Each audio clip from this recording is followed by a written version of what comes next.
All right, here's up, guys. Coach Mac, Play Fast Football. Today I'm going to do just a little bit of a video talk on why I think people should study special teams more and why I think there are some advantages to how you can attack people on special teams if you just put a little bit more time and effort into it. Make sure you check out some of our partners, GameStrat, sideline replay company we use. If you're looking for highly reliable, highly affordable, check out GameStrat. Great customer service. We haven't had an issue with it in the 6 years I've been with them. I highly suggest you make the move. They've got an early bird deal going on right now, so if you make the switch before February, you get a bunch of money off the original price. So in the description box of this video, there's a link, takes you straight to GameStrat's website. So click on that link if you're interested in making a change. Dome Hats, headwear company we use with Play Fast Football, Bishop Kenny High School. Just spent the weekend with those guys at the AFCA clinic. Had a great time. Got a lot of great ideas and things that we want to do coming up in the future. So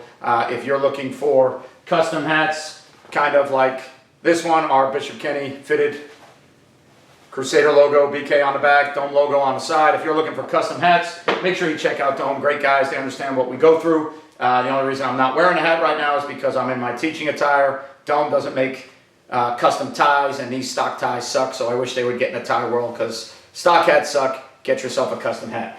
Baker Sporting Goods company we use for our sideline gear, coaches gear, Friday night gear, practice gear, fan gear, player gear. Our uniforms are distributed from them. So if you're interested in getting all of your stuff from one location, one vendor, right? So if you had a team and you wanted to get all your stuff through one vendor, you could get it. Fan, coaches, players, all of it, one location. They're also big in the baseball world and all sporting goods. So make sure you check out Baker Sports. Just Play Football company we use for our playbook software, our installs, playbooks, game plans. A lot of our meetings are done in their presentation mode. I use them for my Patreon site when I'm drawing things up. So make sure you check out Just Play, DifferenceUSA, Ultimate Striking Machine. You get thousands of reps. Don't need a partner. They attach right to the racks that are currently in your weight room, so you don't need any other setups. You just put them on your racks right now, hook it up, striking, development, off-season, in-season. Don't have to worry about somebody holding a dummy. It's just you and the DifferenceUSA machine. If you want to strike violently,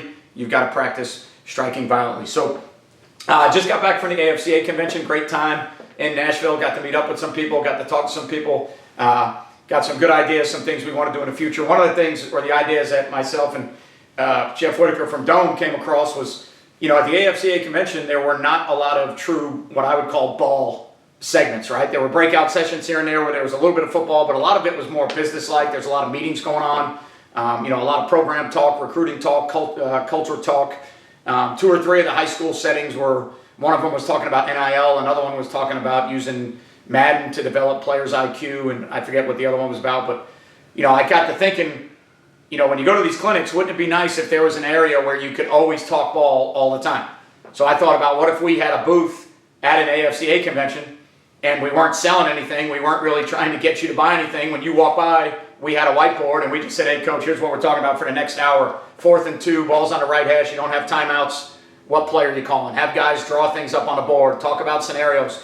Just when you need your fix, like we need our fix, right? Because if you do videos on a whiteboard, X's and O's, right? I'm not analyzing Alabama. I'm not talking about Clemson. I'm not talking about the Jags. I'm not talking about the Gators. When you just do X's and O's on a whiteboard, anybody that's watching a video, you probably have the same sickness I do, right? You're probably a football junkie and you want ball all the time. So I think at some of these clinics coming up, what I may do is I may get a Play Fast booth or tie it in conjunction with some of the sponsors that I work with and just hang out at their booth and say, hey guys, if you want to talk ball all the time, all ball, no bull, come by booth 435. We're just going to talk ball all the time, right? That's what I need. Every once in a while I need my fix. Business is great. Business meetings are great. Culture is great. Programs are great. Recruiting is great. All that stuff's great. But at some point, I just need somebody to just rip and run talking some ball, right? So that's one of the ideas we got coming up. So the reason I think people should study special teams more, not only is it one of the 3 phases of the game. Not only is it a very integral part of the game, but I think it's one of the ways when you break it down, I think you can really focus on how you want to attack people because it's one of the few things that has constant pictures that you pretty much know you're going to see. So I think if you work on your end of changing your pictures that the other team sees, but if you focus a lot of your time, like if you think about being an offensive coordinator, you got to go through all these films and you got to think about all the fronts you're going to see, all the pressures you're going to see, all the different coverage looks you're going to see, all the sim pressures, the creepers, all the exotics, all the disguises, down and distance tendencies, personnel moves. You got to consider all those different things when you're putting together your offensive game plan. But yet when you go to work on punt block, the other team might punt in the same formation 95% of the time. And now you can put all your time and effort into a block and a return against one specific formation and scheme, right? So, teams kick field goals from the same formation all the time. All right, other than using muddle huddle 2-point plays, which is what I would choose to do when I was a head coach. I want to make that situation as stressful as possible. What is your ultimate goal when you are coaching as a coordinator? All right, not only to prepare your team, but you got to make life hell on the people preparing for you. I got to give them things that they're not used to seeing because I want their preparation to take longer. I want them to have to spend more time doing things, right? So if you get exotic with some of the things that you're doing, if you change up your kickoff presentations and you change up your splits and you use some stacks and some bunches and you're changing lanes and things, these are not revolutionary ideas, but they're things that you just don't see enough of, in my opinion. All right, and normally when you break down a team and you watch them play on special teams, they kick off 5-5, 6-4. These are the lanes. Maybe they'll change up to contain people. And when you watch them punt, they're a shield punt or they're a pro punt. This is what they do. All right, and kick return. This is what they do. And field goal. This is what they do. And field goal block. This is what they do. So a lot of times when you're breaking that down as a coordinator or you're preparing for that, to me, if you spent a lot more time and effort on that game plan, you should be a little bit more exotic in how you can attack those things because the pictures are so simple for you to look at. I know for me as a defensive coordinator, there's 9 million things that go through my head with how to attack an opponent. And the things that I'm trying to do on defense to make it different for the offense are the things that I want them to have to prepare for. How many fronts can I play? How many coverages? How many pressures? Think about that from the special teams landscape. What if we made things just extremely difficult, things that were simple for us that might fit how we do things in our structure, but we make it difficult for the opponent and we give them more things to prepare for, right? Isn't that the ultimate goal? Let's make it as difficult as we can on the opponent. We want them to have to prepare for a bunch of different things because it takes time away from their practice plan. Now, one of the ways I think you can do that, one of the things I've noticed, I've got up on the board drawn a traditional punt scheme, all right? Or sorry, non-traditional, traditional punt scheme, a shield punt scheme. Traditional used to be, all right, spread punt or pro punt, but a lot of teams now, 3-man shield stuff, right? So you get the 3-man shield, all right, you got your gunners, you can put them both on the same side, you can punt from a tight look, but within the 3-man shield, when you are practicing that, one of the things that you like as a punt protection team is it kind of cuts down on the time that you have to spend on your punt protections. It makes it a little bit, there's more simplicity to it. It makes things a little bit easier for you. And, you're also trying to get guys downfield quicker because of the rules, at least in high school, and how you can release guys. So, there's a lot of reasons why you use it. But one of the reasons I used it as a head coach is it cut down on my preparation time, right? We could get the protection done in a shorter time period than we could when we were a pro punt or a spread punt team, right? But what it also does is it lets the other team draw up all the different ways they want to go after, right? And maybe if your snap to foot time is a really good operating procedure, they may not have as many choices to get after the punt, but you kind of know you're going to get double A gap stuff, and you kind of know you're going to get guys off the edge trying to put certain guys in a bind or how they're going to put the shield in a bind, all right? So you kind of understand where those things are going to come from, but when you give them the same look all the time, all right, you're just making it easier for them to practice that week. And if they do have a block that they like coming through the A gap or coming through the B gap, or they find a weak link on your punt team that they want to get after, you're making it easy for them to do that, all right, because of the presentation of the scheme and how static it is over and over and over again. One of the things that I noticed, at least in the when I was watching the Alabama-Georgia game and then the Alabama-Michigan game and some of the Alabama stuff this year, was starting to punt from formations where it's only a 2-man shield, and then they're using a guy that I would consider a movement guy, a guy that they are using in motion, all right, a guy that they are lining up in different spots that you have to account for. Now, it's going to change the protection scheme, obviously. You're not going to be able to use your true 3-man shield rules. So your protection is going to change, okay, and how you protect a man side and maybe a zone side, who the 2 shield guys are going after. But what you're changing is you're taking that guy that can motion and that can move, and he's an eligible receiver. They have to account for that. So that's going to slow down some of the things they do, right? Sometimes he's here. Sometimes he motions across to there, all right? Sometimes he starts over here, all right? And then sometimes he motions across to there. Sometimes he starts there, he motions across, and then he resets, right? It's just like an offense with shift trades and motions. it makes it more difficult for you to prepare for. When I watched Alabama do it, and some of the other teams I watched, they did it from a sugar huddle, short huddle, right, where the gunners are out where they want it to be. Everybody else was in a short huddle, and then they sprinted up to the ball, and you have no idea where that guy's going to line up. They sprint, he's here, and they snap it really quick. They sprint, he's there, personal protector checks based on the look, and they get him and they move him over here where they need him, right? So the first thing that does is it changes how they have to handle that guy, how they're going to be accountable for that guy because he's the eligible receiver, all right? He's not in the shield anymore. He's moving around. He's traveling around. Somebody's got to count for him. So with all the different movements that he can present, how many standard blocks can they come up with to say, hey, the block is the same. Don't worry about where he goes. One guy's going to follow him man to man, right? So you're kind of hopefully making it a little bit more difficult for them to scheme up their punt block deal so that you can ultimately spend less time in your protection. If you make them think about how they have to block the punt or who's eligible on downs to fake things, now when you think about stuff like that, now they've got to look at it and they got to say, okay, now what are we going to do?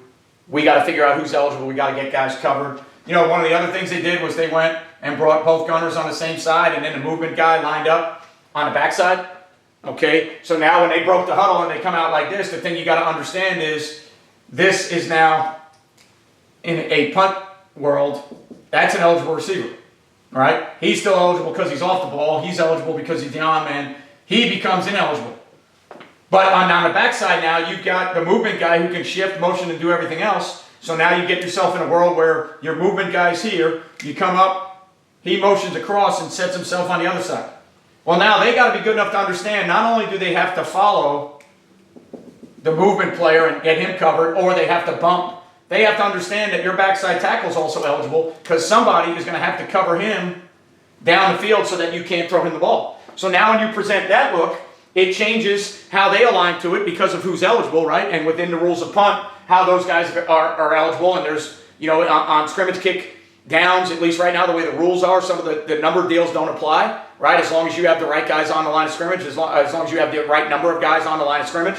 So now you're changing who's eligible. You're getting yourself into tackle over stuff, all right? Or at least by alignment of unbalance, by putting gunners on the same side, your backside tackle's eligible, right? So now you're going to throw that wrinkle in there, for teams to have to defend against. Then from the short huddle stuff, if you're doing things where you come out, okay, and maybe you go true tackle over, and that's your surface, okay, and you get your gunner there, all right. You get, let's say, maybe you get a gunner that's there, all right, or however you want to do it with your movement guy, because now, maybe you want to go true tackle over, move one of the guys over, and then put the gunner there, and then your movement guy comes back here, and now you've got the eligible receivers that are that wide out and that tackle, okay? And then you do things to where not only protection-wise are you changing up how they have to come after that punt, but you're changing up who the eligible receiver is, okay? And how you're doing things like that to change up who's eligible so that they have to understand, all right, well, who do we have to guard here? All right, if they still have 1, 2, 3, 4, 5, 6, 7 on the line, so they're good. All right, so now we got to make sure that we understand the guard on this side is now eligible because he's the end man on the line technically. That's eligible. That's eligible. And then obviously you have these guys. Right, so when you change up and use different looks in punt and how you punt, as long as it's simplistic for your kids, not only how you get into it and the terminology of it, as long as the protection side of it is consistent, all right, now you're slowing. Once film gets out there, you're going to slow down how people attack and go after your punts because they have to understand who's eligible in all these different looks, right? And then again, the way I love it, all right, the best to me is you present the short huddle situation, right? So let's say you get both gunners out on the same side over here, all right, and all your other players, your 9 other players, all right, are all sitting in a short huddle, right? So here's the football right here. Your 2 gunners are out there where they belong. They don't have to be on the same side. They can be on different sides, all right? And then the rest of your guys are in that sugar huddle, and they're going to break that sugar huddle and sprint up to the ball, and now they're going to present, all right, whatever the punt situation is.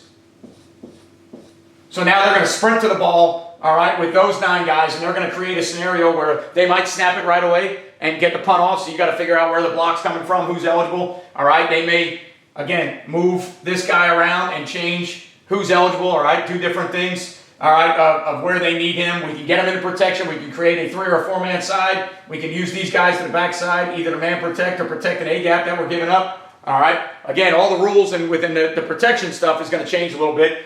But you're presenting all these scenarios that I have to look at as a special teams coach and go, okay, we got to be prepared for the short huddle. We got to be prepared for these tackle over sets. We got to be prepared for the movement guy. All right, that's going to motion around. We've got to understand who's eligible, so if we are going after the punt, one of the things we got to keep in mind is we can't give up a punt fake. So if we're going to go after a punt with 4 from a side or whoever we're attacking that punt, who's going to cover the eligibles and do we know they're eligible?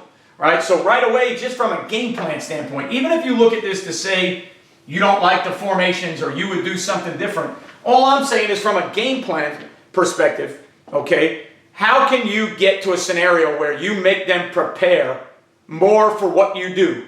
Even though you don't have to do a million things out of it, but just by carrying 2 to 3 punt formations, changing up who's eligible, having a motion or a movement guy that goes around to different places, just by doing that, they now have to come back and change their punt block looks, right? They have to change, even if you went from those looks and then you decided that you really need to get a punt off and you break the sugar huddle, and when you break the sugar huddle, you actually go to a traditional 3-man shield. Well, do they now have a punt block set for the 3-man shield, or do they have one called for your other stuff? You broke the huddle quick and lined up in a shield. How quickly can they identify that? To me, those are all ways where, as a special teams coordinator, you can really get involved to try and attack what you're doing and what they're doing. And not only are you looking for game night results, but what I'm looking for is to make my job easier. How can I keep pressure off my punter? How can I get punts off? Well, if I change how I punt, and I'm changing who the eligibles are, and I mix in a movement guy, and now you have to account for all those things, you're going to have less time to work on your blocks. You're going to have less blocks dialed up because, hey, when both gunners are over there and this is the look, I like this block. But when they go with an unbalanced look to this side, I like this block. When they go with a shield, I like this block. How many of those things can you get in, make sure your kids can recognize, and then get in the right situation in games, simply because as a special teams coordinator, I've made you prepare for more of those scenarios, right? I've made you prepare for more of those deals that you had to get ready for. It's the same thing, everybody hates it when teams can be muddle huddle on extra point, right? So however you want to do it, doesn't matter, within the rules, however you want to do it, so you get your setup there. Let's say if you had 7 guys or whatever you want to do over here, right? So you need 7 guys on the line, so you've got 6 guys sitting here. There's a 7th guy on the line, right? So you've got it set up to where you've got it 6, 7, 8, 9, 10, 11. All right, so there's 6 on the line. There's the 7th. It's a legal formation. Make sure this guy's in a position, all right, to accept the snap. That doesn't make it, all right, illegal by rule. He's got to be on scrimmage down kicks. He's got to be at a certain depth, has to take a snap at a certain depth. Make sure you understand all the rules. If this guy's off and the center's eligible, make sure you talk to officials before the game about, hey, we muddle huddle, center's going to be eligible. Got to have the right number. He's going to be the end man on the line. Just by doing that, they now have to line up to this muddle huddle formation, right? They have to line up to how they want to defend this, okay? If you changed it and you put 3 guys in here, all right, and now the center's not eligible, all right, but at the same time, that's the end man on the line. However you want to do it, however you want to diagram it, however you want to draw it up, okay? Most of the time in field goal, these have to be number situations because you're going to have linemen on there a bunch, right? But however you want to draw that up, like the old polecat stuff, defense has to line up to it now. And then what they've got to be able to do is they've got to be able to line up to that, and then when you do get into your field goal look, now they have to have their field goal block worked. Well, you're making them prepare more by defending the muddle huddle because they have to align to the different muddle huddle plays. And then, excuse me, what we would do from week to week is we would change our muddle huddle alignments. It could be changed which side guys are on. It could be changed the formation and the presentation itself, because now you've got to prepare for those things, which means you've got to line up to it and get everybody covered so you don't give up 2 points. That's number 1. But then when we shift, all right, now you've got to be able to line up and say, all right, now we've got to be able to get our our field goal block off after they shifted. So all you're doing is trying to take time away from their preparation to say, hey, look, we struggle a little bit with field goal protection. I don't want them to be able to line up, all right, in their deal, whatever their deal is. I don't want them to, to be able to line up in that deal and be able to come after this field goal, however they want to have to come up with. I want them to have to work on something else first so that when we shift back, maybe it takes away from the efficiency of their normal field goal block team. Now, most teams would have their standard field goal block. Hey, it's coming from the left, guys, so let's defend this muddle huddle first. As soon as they shift, let's get in the block left. I'm not saying it's the be-all, end-all of stopping a team from blocking a field goal, all right? But it makes them think about things. It makes them think about doing things different because there's really not many other ways you can kick field goals, all right? You can put 4 on a side to the field side or whatever, however you want to do that to make that corner longer, all right? And, whatever you make. But there's not a lot of exotic ways to kick field goals. So when you change that and you do that to people, it takes time away from their field goal block. That's all you're trying to do is make their job harder. Right? You're trying to make their job harder. And I think on special teams, that's where you can really make some noise. Now, if they're good at what they do and their operating procedures are good, I don't know if will you be able to block punts? Will you be able to do some different things? I'm not sure. But what I do know is from a preparation standpoint, if you make special teams guys work, just think about the settings and how different you can be to make guys work. If you play a team that lines up in pro punt every time you play them, so every film you have, everything you have is a pro punt scenario.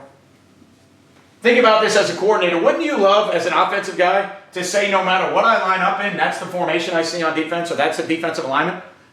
Or as a defensive guy, wouldn't you love for them to come out in one formation that you can line up to all game long, and hopefully they're not that much better than you and they run 2 plays that beat you to death? But wouldn't that make the preparation a lot easier as far as where you're lining up, what your game plan is? Now, the execution still has to be there, but I'm not lining up to 30 formations. I'm not lining up to shifts, trades, motions, and everything else, right? All the things that might make it difficult. If this is the only look you get, well then, as a special teams guy, when you're doing punt block stuff, I should be able to get some intricate plans of how I want to get there and how I want to get home and the presentations, because I only have to worry about that, right? I know who's eligible. I know who we have to cover up. I know how to talk to our guys, so we have 2 different block looks that we like, but we know we got to get them covered, him covered. Somebody's got to keep an eye on that, whatever. These guys aren't going anywhere.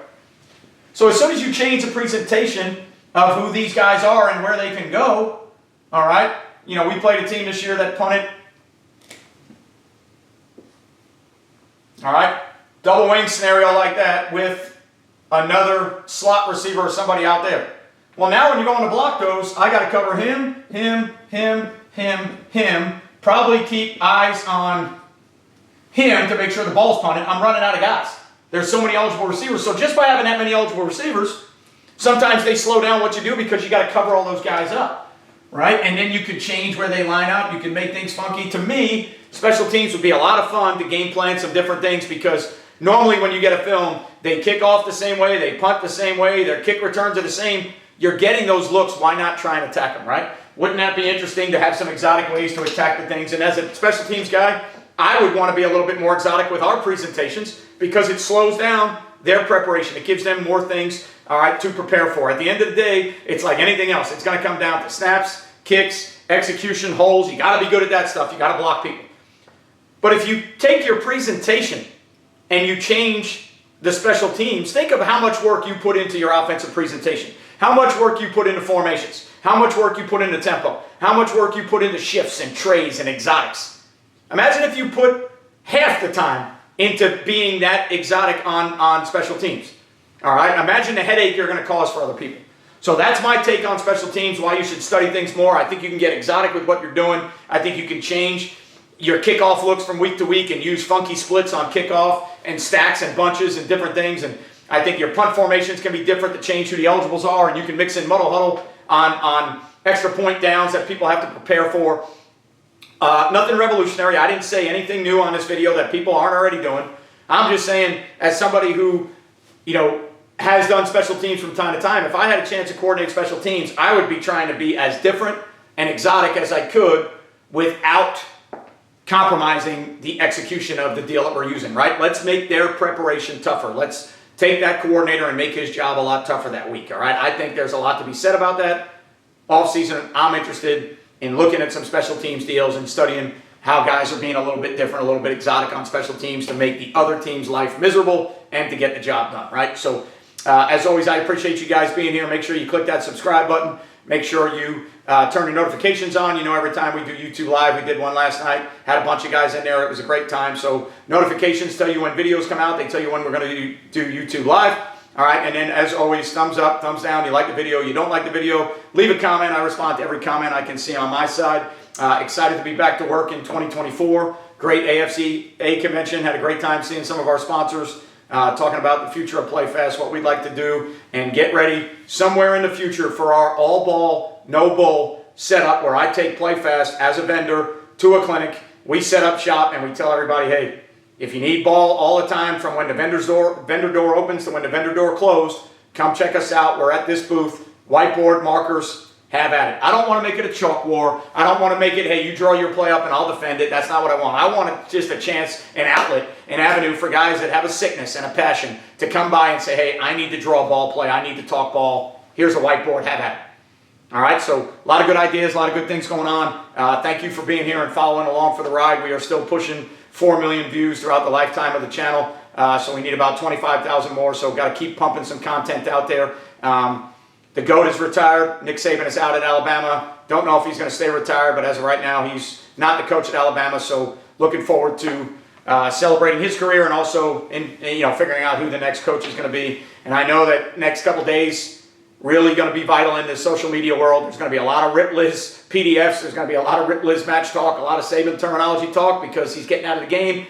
His impact will live on forever. Guys are always going to have stuff to talk about from the Saban tree, the Saban terminology. But the next couple days are going to be interesting because I think people are going to be just chomping at the bit to get that stuff out there because it's prevalent right now. And that's the way the game works, right? May not necessarily be the hotness because they didn't win the national title, but if Saban's out of the game, we've got to jump on board and get all those things out there now. So it's amazing, social media, how many PDFs and things I've seen on Rip Liz match and Saban videos out there because it's a way to honor him, but at the same time, it's a way for content creators to get that last bit of information out there because if some of that stuff goes away, then you got to find other stuff to come up with. So great time. I know college football's over, but we still have some NFL playoffs and things coming up, and the offseason is the greatest time of the year for me from a content creation standpoint, video standpoint. Thank you for everything you do. Remember, you won't play well until you play fast. Sorry for the shirt and tie, but we're back in the classroom. This is the attire. I'll see you guys next time.